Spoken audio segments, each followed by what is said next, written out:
Assalamu alaikum dear students, viewers and well wishers. Welcome to my YouTube channel Easiest English by Shahin sir. Today I am going to take a very important class and that is pie chart. এই pie chart এ একটি magic formula তোমরা পাবা আজকে। ওকে, যার মাধ্যমে তোমরা 10 কত পাবা 10। এখানে রয়েছে প্রয়োজনীয় সেন্টেন্সেস এন্ড ওয়ার্ডস যেগুলো সংমিশ্রণ ঘটিয়ে তোমরা একটি পাই চার্ট লিখতে পারবে।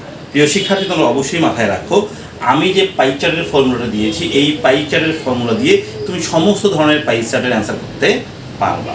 ভিডিওটি শেষ পর্যন্ত দেখতে থাকো। Okay dear students, let's start pie chart writing magic formula by Shahin sir. প্রিয় শিক্ষার্থী, চলো প্রথমে একটি প্রশ্ন দেখে নিই। The chart below shows Rohim's time spending on various activities.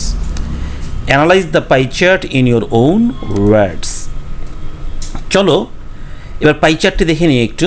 এই পাই চার্টে দেখো সুন্দর করে কালারিং করা আছে। তোমাদের পরীক্ষার প্রশ্নে যদি কালারিং না থাকে তারপর শেড থাকবে হালকা, হ্যাঁ, অফ হোয়াইট শেড থাকতে পারে। ওকে প্রিয় শিক্ষার্থী, এরকম পাই চার্টের ক্ষেত্রে তোমরা সবসময় ডান দিক থেকে কাজ শুরু করবা। এই ডান দিকটাকে বের করার জন্য তোমাদেরকে কেন্দ্র খুঁজতে হবে। দেখো এই পাই চার্টে কিন্তু কেন্দ্র এটা, তাই না? তাহলে এটা অবশ্যই আমার ডান। দেখো ডানে প্রথমে কি আছে?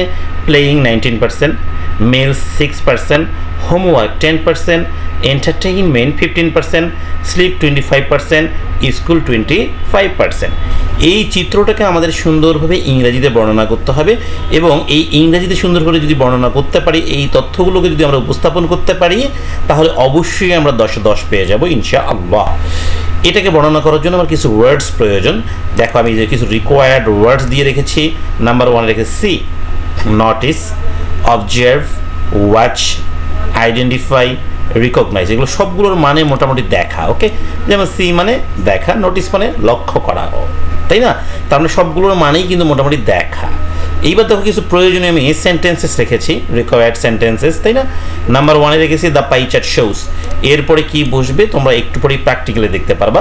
নাম্বার 2 এ রয়েছে the pie chart is divided into 4, 5 or 6 sections and these are.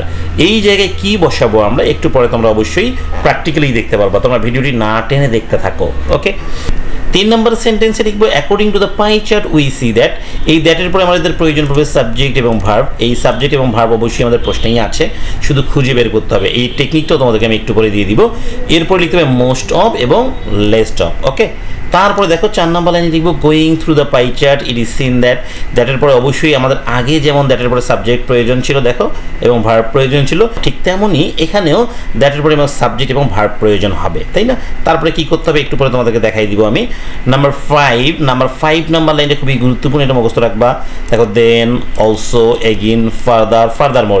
এই যে শব্দগুলো আমি দিয়ে রেখেছি এখানকার যে কোনো একটি ব্যবহার করা যাবে। ওকে, তারপর লিখবো কি উই ক্যান, এটা মুখস্থ হুবহু থাকবে। তারপর আমরা দেখো notice, observe, watch, recognise, identify, see. এই শব্দগুলো যে কোনো একটা ব্যবহার করব। তারপরে আমরা কি নিব? দ্যাট নিব। দ্যাটের পরে কি দরকার? Subject verb. তারপরে কি লিখতে হবে একটু পরে তোমাদেরকে আমি প্র্যাকটিক্যালি দেখাই দিচ্ছি।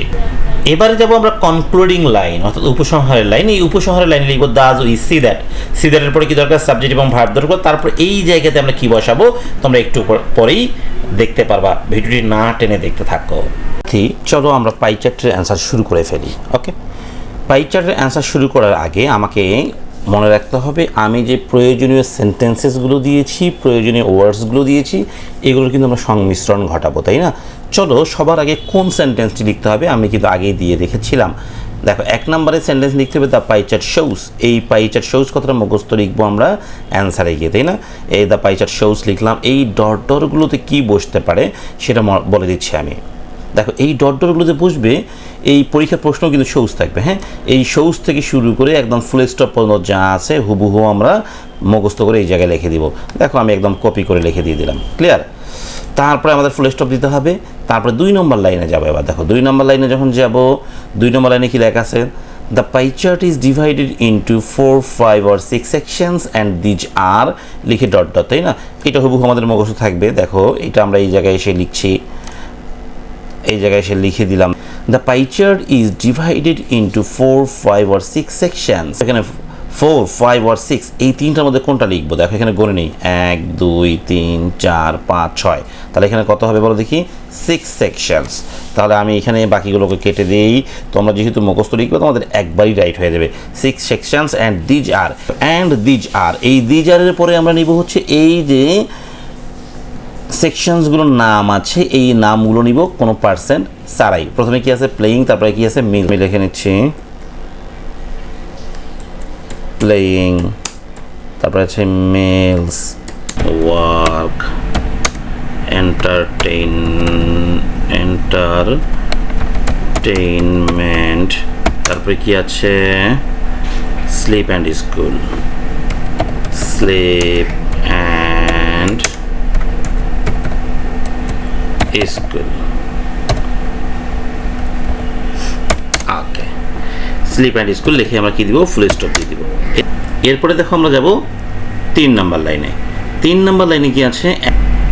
According to the pie chart we see that, তারপরে সাবজেক্ট প্লাস ভার্ব, তারপরে মোস্ট অফ মানে সবচেয়ে বেশি অ্যান্ড লিস্ট অফ মানে সবচেয়ে কম।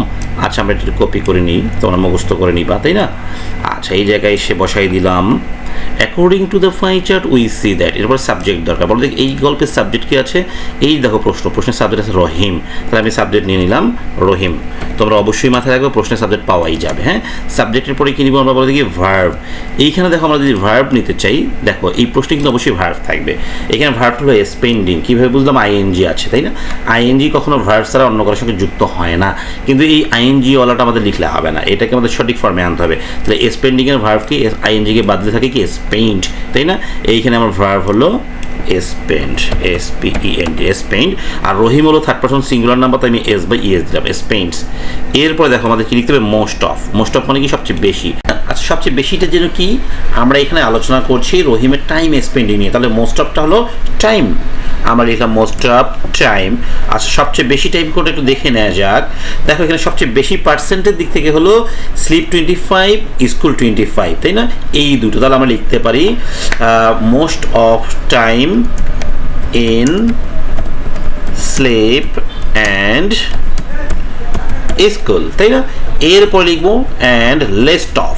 আচ্ছা, লিস্ট অফটা কি? ওই লিস্ট অফটাও কিন্তু আমাদের টাইম, তাই না? এখানে আলোচনাই হচ্ছে তার টাইম স্পেন্ডিং নিয়ে। টাইম, লিস্ট অফ টাইম মানে সবচেয়ে কম টাইম। চলো দেখি সবচেয়ে কম টাইম কোনটা? সবচেয়ে কম টাইম হলো 6%। ওকে, সে সবচেয়ে কম টাইম ব্যয় করতো 6% কিসে? মিলসে। লিখবো ইন মিলসে। এখানে কিন্তু পার্সেন্টগুলো লেখা যাবে না। ওকে, তাহলে দেখে নেওয়া যাক পুরো লাইনটা কি দাঁড়ালো। According to the pie chart we see that Rahim spends most of time, হ্যাঁ, in sleep and school and least of in meals, least of time in meals. ওকে, দেখো আমাদের তুলনা কিন্তু হয়ে গেল। ওকে, দেখো কম্পেয়ার করার পরে আমাদের যেতে হবে এই চিত্রটাকে ধারাবাহিক বর্ণনা করতে। হ্যাঁ, ধারাবাহিক বর্ণনা করার শুরুতেই আমরা এই লাইনটি লিখবো। দেখো 4 নাম্বার লাইনে রয়েছে আমার going through the pie chart it is seen that. Okay, আমি এটা লিখে নিলাম, এই জায়গায় এসে পেস্ট করে দিলাম, তাই না? দেখো going through the pie chart it is seen that, মনে রাখবা দ্যাটের পরে আমার অলওয়েজ কি দরকার? সাবজেক্ট দরকার। সাবজেক্টটা কে ছিল? আমার রহিম, তাই না? রহিম। ভার্ব কে ছিল যেন? স্পেন্ড, তার সঙ্গে আমরা থার্ড পারসন সিঙ্গুলার নাম্বার হবে স্পেন্ডস, রহিম স্পেন্ডস। এইবার ধারাবাহিক বর্ণনায় যাবো। দেখো প্রথমে কি আছে? 19% কিসে? প্লেয়িং, তাই না? তাহলে লিখবো 19%। আচ্ছা, 19%টা যেন কি? টাইম, তাই না? এই লিখলাম 19% টাইম।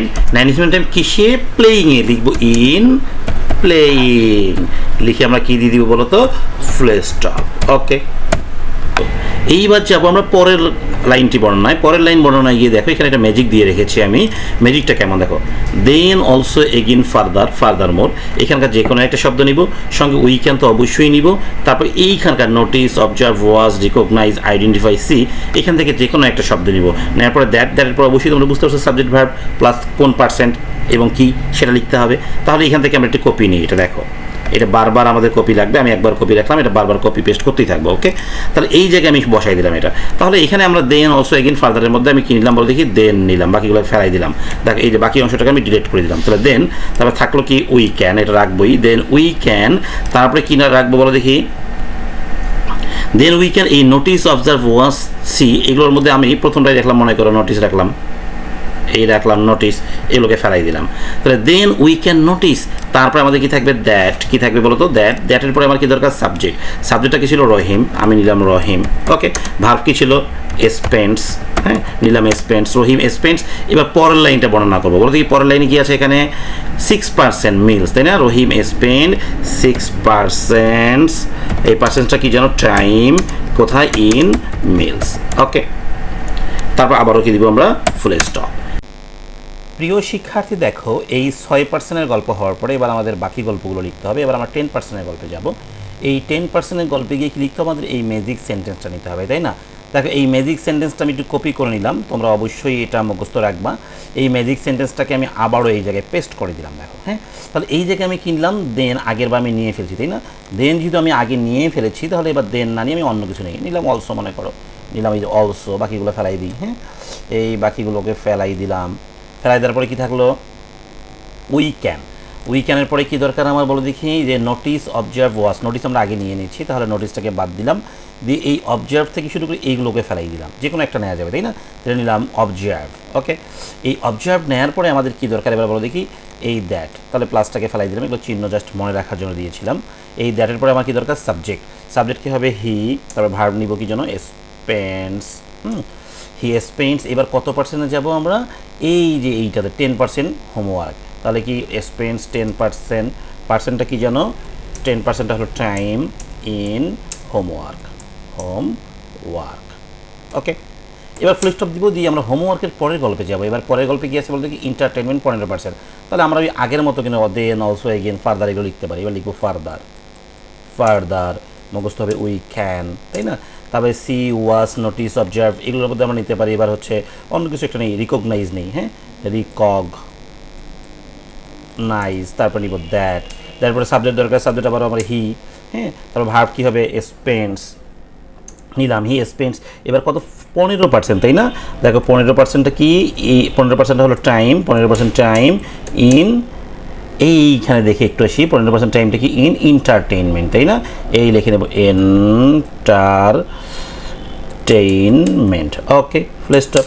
এবার পরের গল্পে যাবো, তাই না। এন্টারটেইনমেন্টের পরে কি আছে স্লিপ আর স্কুল, দেখো দুটো একবারই আমরা বর্ণনা করতে পারি 25, তাই না। তার এই জায়গায় আমরা লিখবো অলসো এগেন ফার্দার লিখছি, তাহলে ফার্দার মোর লিখি, হ্যাঁ ফার্দার মোর উই ক্যান, এর মুখস্থ we can, see watch notice observe, হ্যাঁ রিকগনাইজ আইডেন্টিফাই, যে কোনো একটা লিখতে পারি আমরা আইডেন্টিফাই, তারপর নিব দ্যাট। এবার সাবজেক্টটাকে যেন হি, তারপর ভার্বটা কি স্পেন্ডস, হি স্পেন্ডস, দেখো দেখি কত আছে এবার 25%, তাই না। 25% টাইম ইন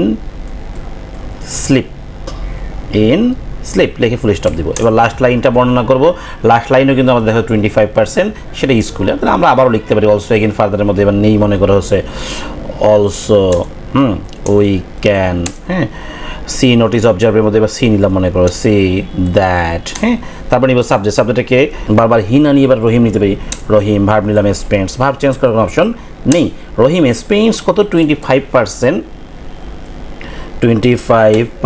পার্সেন্টটা কি যেন টাইম ইন কোথায় স্কুল। ওকে, আমাদের কিন্তু এই পাই চার্টের গল্পটা শেষ হয়ে গেল, তাই না। দেখো এখানে পাই চার্টে কিন্তু চিত্রটার বর্ণনা শেষ হয়ে গেল। এবার আমাদের উপসংহার দেওয়ার পালা। এবার যখন উপসংহার দিব, দেখো উপসংহারে কিন্তু একটা লাইন আমি দিয়ে রেখেছিলাম, এই উপসংহারের লাইনটাও কিন্তু একটা ম্যাজিক। দেখো উপসংহারটা কীভাবে লিখবো, কপি করে আনলাম, এই উপসংহারের লাইনটা আমি এখানে পেস্ট করে দিলাম, ডাজ উই সি দ্যাট। এবার সাবজেক্ট ভার্ব দরকার, তাই না। তাহলে সাবজেক্ট কে ছিল জানো আমাদের রহিম বা হি, নিলাম স্পেন্ডস, হি স্পেন্ডস। এই ডটগুলোতে আমরা কী বসাবো একটু দেখো, এই ডটগুলোতে বসাবো হচ্ছে আমরা হি স্পেন্ডস, এই যে বড় দুইটা সংখ্যার যোগফল। দেখো বড় দুইটা সংখ্যা কোনটা, একটা হলো 25, একটা 25, তাহলে 25 কত হবে 50, তাহলে হি স্পেন্ডস 50%, এটা কি জানো টাইম কোথায় ইন স্লিপ অ্যান্ড স্কুল। তাহলে বড় দুটো সংখ্যার যোগফল আমরা কিন্তু দিয়ে দিলাম স্লিপ অ্যান্ড স্কুল, তাহলে বড় দুটো সংখ্যার যোগফল কিন্তু আমরা দিয়ে দিলাম, তাই না। দেখো এরপর লিখবো আমরা অ্যান্ড রেস্ট মানে বাকি, তাই না। এই বাকি কত দেখো 50% আমরা লিখে ফেলছি না, 100-এর মধ্যে 50 গেলে থাকে কত আরও 50, 50% টাইম ইন আদার্স, মানে বাকিগুলোর আর নাম লিখতে হবে না, গল্প শেষ। প্রিয় শিক্ষার্থী, তোমরা যারা এই ভিডিওটির পিডিএফ কপি পেতে চাও তোমরা অবশ্যই আমার চ্যানেলটিকে সাবস্ক্রাইব করো, সেই সঙ্গে কমেন্ট সেকশনে গিয়ে তোমাদের ইমেল আইডি লিখে দাও, তোমাদেরকে আমি পিডিএফ কপি পাঠিয়ে দিব। তোমাদের অসংখ্য ধন্যবাদ তোমরা যারা এই ভিডিওটি যত্ন সহকারে দেখেছো, সেই সঙ্গে আমার আগামী ভিডিও দেখার আমন্ত্রণ রইল। আল্লাহ হাফেজ, আসসালামু আলাইকুম।